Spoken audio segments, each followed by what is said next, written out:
So in the mortar and pestle, I'm going to put about a tablespoon and a half of fresh ginger, just roughly chopped. 4 cloves of garlic, again just roughly chop that.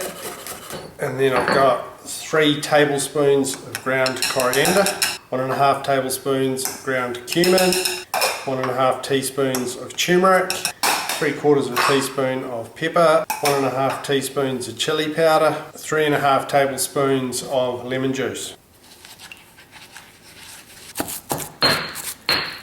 Right, that's our paste done. So I've just got some gravy beef. I'm going to chop it into pretty decent sized chunks.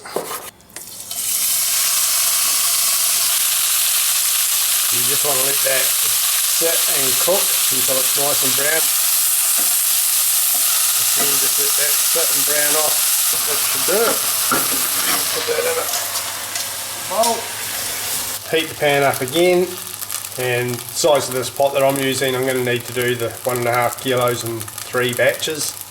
Right, now this last batch is done, I want to turn the heat right down. Add the rest of the olive oil.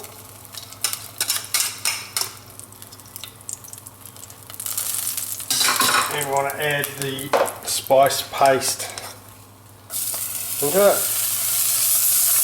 And we want to fry that off for about a minute or so. Right, once your paste is fried off, we'll add the meat back into the pan. We'll give that a good stir around. Get all that meat coated in that paste.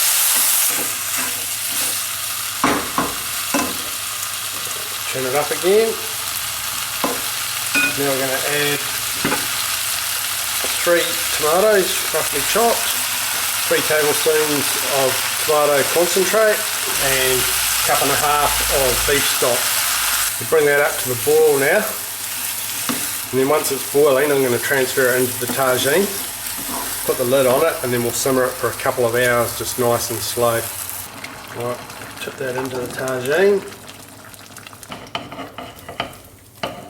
Diffuser on the stove top, goes on top, put the lid on, and we'll just turn that on to a low heat. And we'll just let that sit there for the next couple of hours. Okay, so the curry's been cooking for probably 2.5 hours, 3 hours. The beef's pretty tender now, so I just want to reduce that sauce down so that it's a bit thicker. So I'm going to cook it now for half an hour or so with the lid off.